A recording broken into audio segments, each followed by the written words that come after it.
Hello there, sword friends. This is going to be a departure from my normal type of video in that I am going to review a chef's knife of sorts. And that, well, not really of sorts, it's definitely a chef's knife. The thing is, it's not a sword, but it is sharp and shiny, and I like it, and I'm going to talk about it, and I hope it captivates your attention or interest or mild entertainment. Anyway, I'll let you know a couple things about it first and foremost. So this chef's knife is made by 7th Dragon Forge. Michael Kerley is the guy that makes the knife, and it's important that I note that I'm friends with Mike. I have known him for quite a while. We've been acquaintances on Facebook and through Sword Buyer's Guide Forum and various other things, and we've done some horse swapping over the years. I saw that he was making chef's knives and they looked pretty good, so I asked how much for me to buy one of those good things, and he gave me a quote which frankly isn't exactly what this would be. I got a discount on it mostly because it's not the buddy price, it's more it went in a different direction than expected. It's differentially hardened. The handle has more working and detailing. It's got a swirly mitsudome on it. And what I'm holding up right now is a knife that's gone through some testing and usage and is stained, but it was quite a bit cleaner when I got it. The thing I just want to note is that those two things might make me biased, and it's important that you know that going into it. I think I can be objective. I think I can be unbiased. Well, not unbiased because inherently I am, but I think I can be objective in my points and critiques. However, it's important that I know these things. I did buy it, but I didn't pay full price. This would normally be about $200, and I paid a little less than that. And that Mike is a buddy, and I wish him well. I hope he is successful in his ventures. And so it's important you know those things, that those are my thoughts before you hear anything else I have to say, because that certainly may influence. Again, I think I can be objective. Hopefully I can. Hopefully the other stuff that I've made on YouTube is demonstration of that, but if it isn't, at least you know before you hear any of my other ramblings. Alright, some specs on the knife itself. So this is a 7-inch chef's knife. It's 7 inches long and 1.5 inches wide at the base. It's really thin, about 1/16 of an inch at the widest, and has a very nice distal taper that comes to a very, very fine point rather gradually. The thing that I should note is that the blade is made of 1095 steel, and it's been differentially hardened. Differential hardening means that the edge is supposed to be harder than the spine of the blade, and that's done in a few varieties of ways. And frankly, I don't know how Mike did it, if he used clay, if he did some other method, if he quenched in water or in oil, I really don't know. But it did result in a neat hamon pattern and some banding in the steel, and those provide an aesthetic appeal that frankly I really like. They serve a function, but frankly in this knife I haven't pushed it in such a way that I've been able to tell if it really makes a difference or not. The edge has been sufficient, but it's really an aesthetic appeal thing for me. Obviously, I like swords.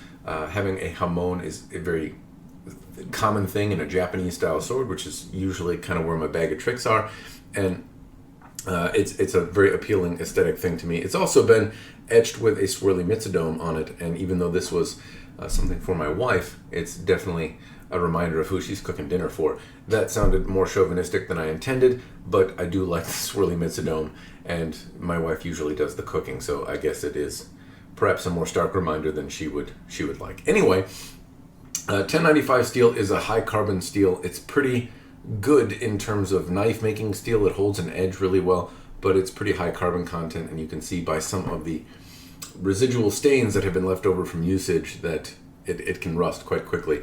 The handle is kieranite, I believe is how you pronounce it. It's 4¼ inches long in total, and it's been done in this kind of purple swirly color, which is what I was looking for. My wife likes purple, and well, frankly, I thought that these look pretty bamf. The thing to note is that it has been done in this weird kind of trapezoidy, goofy geometric shape, which admittedly when Mike showed it to me, I kind of told him to go nuts on the handle or do whatever the hell he wanted. He did, and I admittedly, when I first saw it, was not, I mean, I thought it kind of looked cool, but I didn't really think much of it. It reminded me of the 80s, and that's a decade I'm not terribly fond of. So I wasn't super into it, but I thought my wife would like it, and I then held it in my hand, and the handle is extremely functional, and I'll elaborate on that in just a bit in terms of the things I like and don't like later.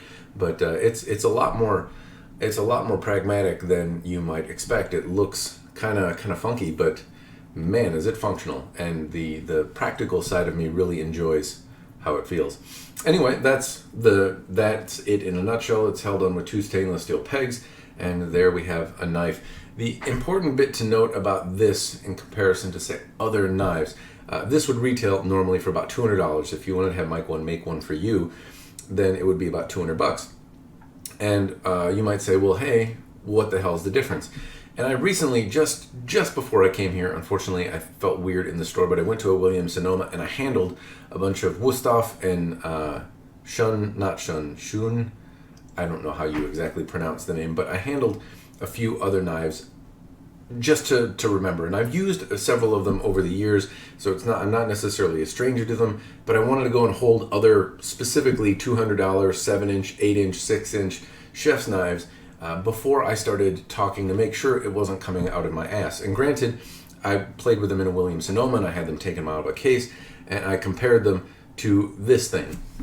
And the bit that I would note is that all of them felt heavier. This is 3 ounces, and I did not take a kitchen scale to the knives at Williams-Sonoma, but on the lighter side of things, they felt at least 6 ounces, and on the heavier side, they were 12 ounces. This is a balance point that is kind of right above the grip, and all of the other larger knives that I felt had a grip that was somewhere in the handle, somewhere about 1 inch in, kind of right where maybe your finger would rest or something like that. But the balance point on this gives an extremely lively, comfortable control in your hand, and that's really kind of what separates this to every other knife. I mean, granted, things that you can get in a custom knife is that you could pick the shape and you can pick the hardening if you want it through hardened or differentially hardened, or you want it mirror polished or satin. You can bedazzle it with swirly Mitsudomes, this kind of logo that I have here. You could pick a different design. You put your initials, your zodiac sign, a picture of a dick, I don't know. But you could do something like this. You could pick the kind of handle material, the style of the handle, the geometry and shaping of the handle, and you can do all of that kind of stuff with a custom knife. And that might be a reason to consider getting a custom knife in general. But I think what separates this one from other, either A, custom knives that I've had in the chef's realm, or B, other available knives in the $200 range, is one, the balance point is a little bit higher than the others, kind of right above the guard, which that's probably not good. But see, durable, held up. The point is that the point of balance is really an extremely comfortable point, and it is 3 ounces. And no matter which knife I held, even if I did, less expensive global knives or really expensive Shun knives, all of them felt quite a bit heavier than this if I was looking even at a 6-inch variety, let alone something in a 7 or 8-inch variety. They also usually had like a metal choil kind of collar area. Here it was a lot thicker as opposed to the way it's manufactured with Mike's knife.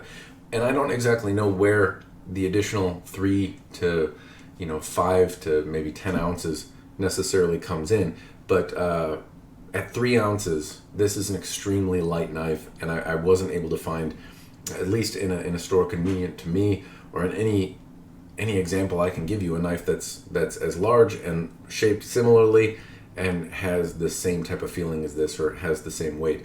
The point of balance, the 3 ounce weight, all provide this really light, nimble feeling blade. And more importantly, as you're using it, and something I can attest to is it's really, you don't get fatigued. I've gone through and diced quite a few things, and frankly my wife has done quite a bit more, and she can attest that it is the lightest and sharpest knife that she's got to play with, and it's extremely comfortable to use. I've also been, if I talk about, just the use side of things, so if I go into it, I have some footage of, it being brand new, and my wife doing some dicing of onions, dicing a few other types of veggies, and it worked extremely well. And that's really to be expected. Those are soft objects. We're cutting them on a cutting board, and it's the first time we use the knife, and you would expect they're pretty much grab and go, or they're supposed to be simple objects to use and operate, and it was. But cutting veggies isn't really special, I guess. And we're not professional chefs, so I can't necessarily attest to how well it works if you're doing some sort of really intricate cutting work for sushi garnishes, or if you're doing something else. But what we can say is if you're chopping a lot of vegetables or something like that, you don't get fatigued as much because of how light and balanced and comfortable it is to operate. The other thing that we noticed very quickly is something I touched on earlier, and that is just how functional the handle is. I told Mike to kind of go nuts on this, but it is extremely comfortable. The kind of tapered bits here allow a very comfortable pinch grip in my hand if I go with a hammer grip. or just a normal knife grip, the way my fingers wrap around and kind of fit over these geometric shapes, whether I go with my left or right hand, either way, it's extremely comfortable.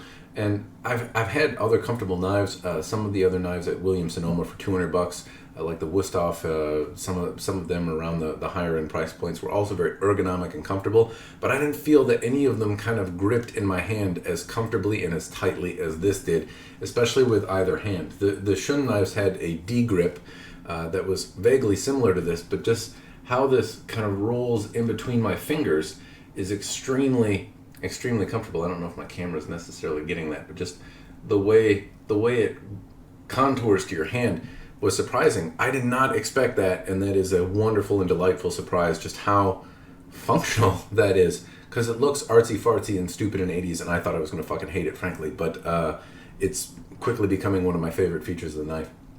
So then the other thing I can attest to is performance, so cutting vegetables isn't anything special, but later I boned a chicken. I did it with thawed meat as well as kind of a more frozen hard chicken, and I made a point to be mildly abusive, if you will, where I took this very fine point here and I stuffed it into the joint areas of the chicken and twisted with the point in the joints, and it stayed on. I was half expecting it to break. As a differentially hardened tip, it's supposed to be quite brittle, but it wasn't. It was very resilient. It held an edge really well. I did notice that the edge was beginning to dull, especially in a significant way when I would cut a lot of things right on my granite countertop. That's something that's stupid and that you're not supposed to do, and that did dull the edge. I didn't find it very cumbersome to really bring back up to sharpness, though. It took me a little bit to find the right angle, but I did bring it back up in about 3 minutes with just a basic, really crappy knife sharpener. Not the deburrer, if you will, or the basic little, I don't know what the fuck it's called, but the thing that you swish around. I have an actual knife sharpener, and I was able to clean it up with relative ease. I would say it is just as sharp as it was, maybe not quite as sharp. I'm certainly not wonderful at sharpening, so I would say that this edge is pretty much where it was before, maybe a little less. But this is, again, after I whacked it on a granite countertop for a while chopping stuff. And if you've seen any of the other videos I've made, you know I am not exactly a ninja at chopping paper. The point, though, is that it held up really well, and the only time that it began to dull or the edge was affected by anything was when I was cutting directly on top of a stone with some degree of force. And even then, I still didn't have problems cutting vegetables, so the edges held up better than I expected. I do the same thing with other knives, and I don't know why exactly so many knives in my house end up being used to cut directly on top of granite surfaces, but that seems to happen, and this one has held an edge just as good or better than any of the other knives in my kitchen.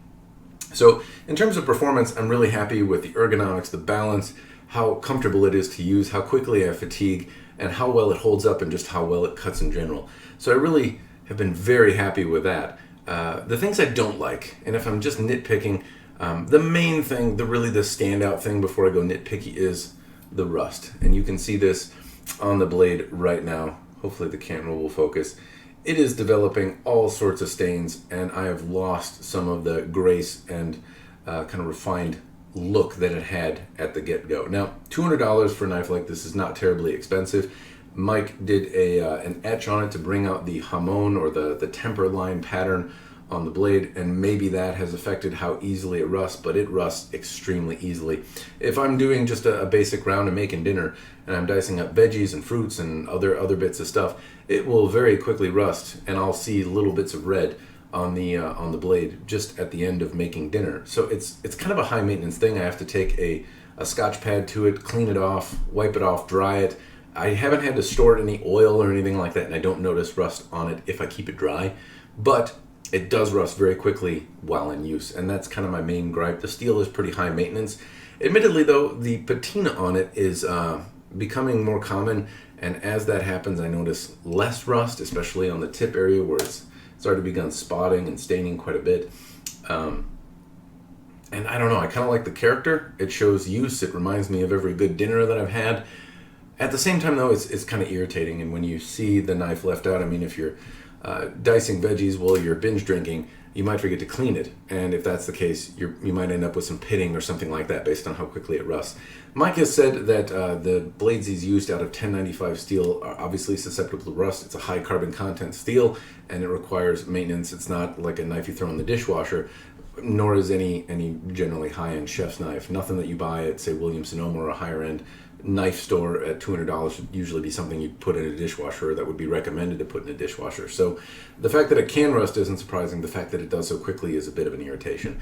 Nevertheless, the performance of the knife and how it feels is I'm still very pleased with it, but that is my biggest irritation. I might opt to go with a non-etch surface and just skip the frills to avoid that. If the etchant is something that's making it more susceptible to rust, I would avoid that in the future and maybe just not have the etch, because Mike has said other 1095 knives do not seem to do this. I only have this one to dwell on as experience. I do, however, have some other 1095 swords.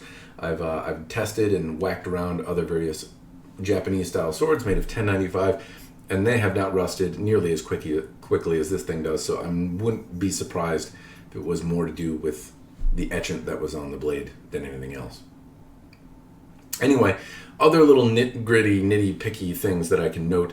As I was comparing this to other $200 knives on the market from pick your vendor, but if it's a mass production knife, usually there's some more refined characteristics. I mean, especially if I look at some of the $150 to $200 Shun knives, the materials in the handle, also very comfortable. Not as comfortable as this, but very comfortable.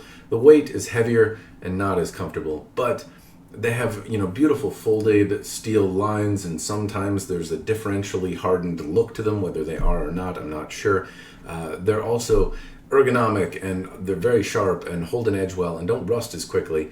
But some of the finishing is better. So along the spine here and along the tang here, there are some scuff marks along the flats of the blade. Now this is very flat, as are just about every of the other high-end chef knives that I've seen, at least along the planes. There's no hammer marks or rippling, but there are some sand marks from the belt grinder Mike uses to shape this knife, and some unfinished bits along here. And I didn't notice that on any other higher-end knife. The finished polish work is usually a bit better than I would say is on this knife. The other thing I would note is, if I'm being real nitpicky, some of the geometric shaping on here isn't perfectly symmetrical. Where the shapes meet on the pins is close, but not quite. Some of the flattening, this scale is marginally thicker at the edge here than it is, on the reciprocal side. It's very even along the tang of the blade, kind of on the flats, but some of the spacing right at the tip here, one slopes, just a millimeter quicker than the other, and there are some very fine minor differences between the scales. It's hand ground though, and hand finished, so I would expect that, but I didn't see the same thing on the other blades. If I was looking over some of the comparable priced mass production pieces, they were a lot more uniform, or at least, the Shuns have perhaps a right-handed grip or one bows, but it's always very intentional. If it's supposed to be symmetrical, it is perhaps the way I should phrase it. But that's really very, very minor. The staining is really the main effect. And lastly, I didn't notice this in general chopping, but if I'm boning a chicken and I'm pushing with my hand at the base of the knife, this point kind of digs into me a little bit. And this is something that if you ordered a custom knife, you could certainly change. But as I was pushing the tip into the joint and pushing with my hand, this bit dug into the meat of my hand here and made it rather uncomfortable. Now that might be also a little bit of a pressure sensor warning system to say you might be pushing too hard, and if you do that you might slip, the tip might break, something could happen. So maybe it's for the best as a general warning to not push so hard at the base. I don't really think so though. That's me pulling at straws. It's an uncomfortable feature, and if this were more rounded, just ever so slightly here, it wouldn't dig in to the meat of my hand as I pressed on it.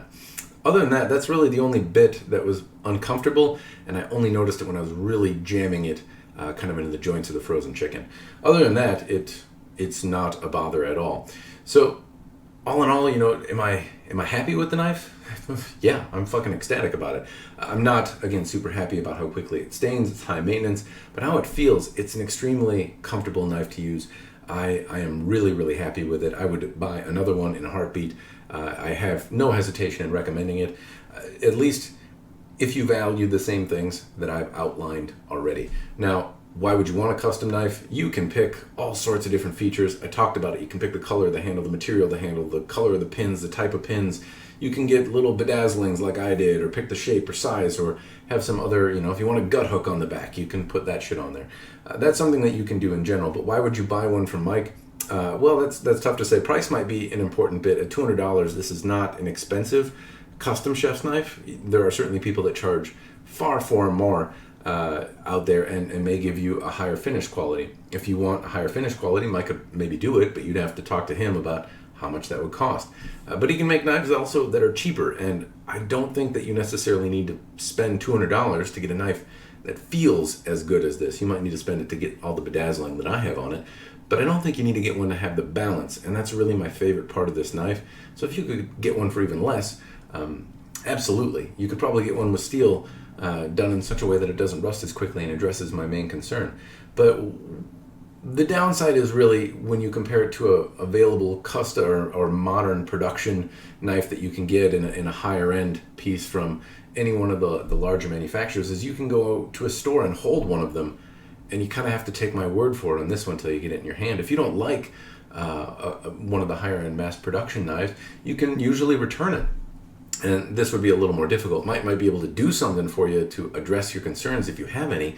He's done that for me. He said, if you don't like it, let me know. I'll do whatever I can to fix it. But you can't necessarily do that with, you're still stuck with a knife anyway, at least unless you work it out with a custom smith. So there's some pros and cons either way. If you're looking for something where you can customize it, I'd say that a custom knife is good, and I've been very pleased with the cost and balance and feeling of this knife, and that's why I really don't have any hesitation in recommending Mike. The other bit that I'll note is maybe another reason to go with Mike is I asked for some photos along the way, and those are so I could show them to you, and I'll kind of stream them along in this video here, where I asked, hey, can you send me some photos along the process? And he did a little bit more than that. One, he sent me photos of when he shaped the knife, and when he picked out the scales, or to make sure I liked them. He showed me the tempering of the knife. He showed me how it came out from the etch. He showed me some of the finish polishing when the scales were attached, the shaping of the scales. He showed me the balance point, and more than that, along the way he asked me for my input.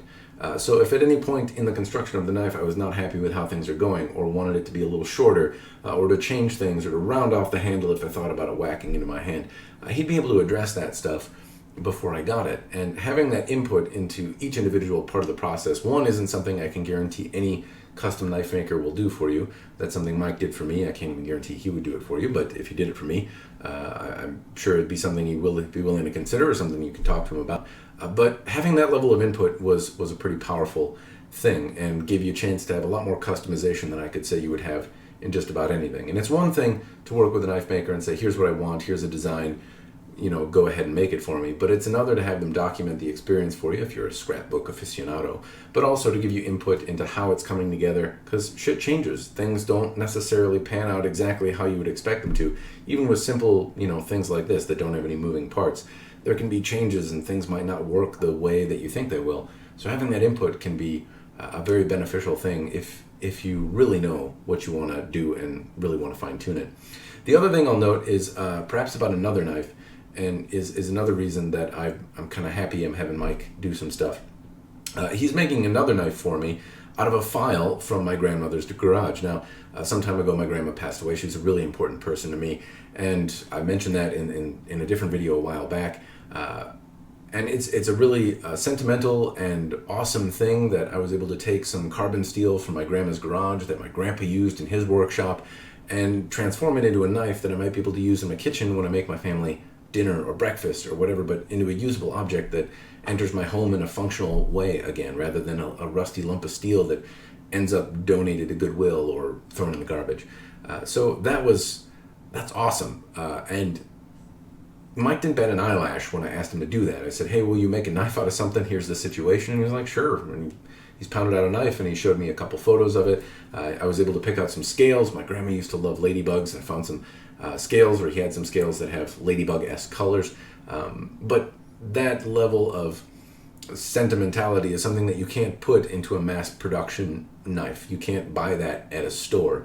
and it might not be as easy to have somebody make you something out of that. So yours does not necessarily have to be a story of grieving or or sentimental in the same way, but maybe you have something made out of steel that could be used in a knife or used in the handle or something of a knife, and having somebody that's willing to work with you in that way to make something that's really a unique treasure made out of something that is kind of more than the sum of its parts, or has more meaning to you as an individual. That's something that you can't just go to a store, Amazon, and buy. At least I'm not aware of anyone that does that. So note that is something that I think is just fucking awesome. Not something I expected to be able to do, but the fact that I can is, I don't know, it's tits, and I like tits, as you might be aware. Anyway, I'm kind of even growing my own. That's really about all I have for you. Those are some reasons that, or things to think about in terms of differences in custom knives, and maybe why 7th Dragon Forge and Mike Kerley is a good guy to know. So if you have any interest, I'll put some links to his Facebook page, and you can contact him there. And that's really all I have for you. I hope this has been mildly entertaining or interesting to watch. As always, cheers, and thanks for watching.